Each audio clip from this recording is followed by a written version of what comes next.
What a shame. No. हैन सुन्नुस् यहाँ प्रचण्डले यदि यो दलले साथ दिएन नेपाली जनताको छोराछोरी त तपाईँ हामी जस्तै मान्छेले लड्ने थिएन भने आज सायद बैल काटेर अगाडिहरू कसम राजाले आदरणीय दाजुभाइ तथा दिदीबहिनीहरू हेलो शेक टेस्ट ल हामी छौं 5 मा छौं 5 मा तिम्रो राजाको खुट्टामा ढोक्दै दाम चढाउँदै प्रधानमन्त्री बन्न भनेको हैन 52 53 र 31 कति सालतिर ठ्याक्कै शेरबहादुर देवाला तिमी प्रधानमन्त्री बन्न योग्य छैन राजा लाता हालेको हो कि हैन हो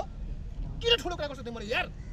अरे अत्याचार होइन हो भने त्यसैले अबको 10 वर्ष प्रचण्डलाई साथ दिने जससँग मिसन छ भिजन छ भन्दा बाको चाहिँ क्षमता छ जसले लोड सेडिङ हटायो तपाईको सम्पूर्ण भ्रष्टाचारलाई आफ्नो अर्काको सबैलाई 32 सिट हुँदाखेरि त तपाईको हजारौं भ्रष्टाचारलाई जेल हाले भनेपछि तपाईले आज 32 चौको दिए भए के हुन्छ हुन्थ्यो नि अनि भोट चाहिँ हामीलाई नहाल्ने कांग्रेस एमाले माओवादी उस्तै भन्दिने ए साथी जनता आमा बुवा हो मासु भातमा बिक्न भएन क्या रक्सीकेमा रुखमा सही पनि एमाले मै पनि एमाले यस्तो पनि हुन्छ प्लिज हाम्रो हात अबको 5 वर्ष 84 पछाडि प्रचण्डले एकल बहुमत दिनुस् महाकसम केही न केही तपाईको यो देशमा केही तपाईको आशा लाग्ने काम गरेन भने तपाईकै मिडियामा आएर भन्नेछु म राजनीतिको नाम लिने छैन म देश छोडिदिनेछु किनकि प्रचण्डसँग छ क्या प्रब्लम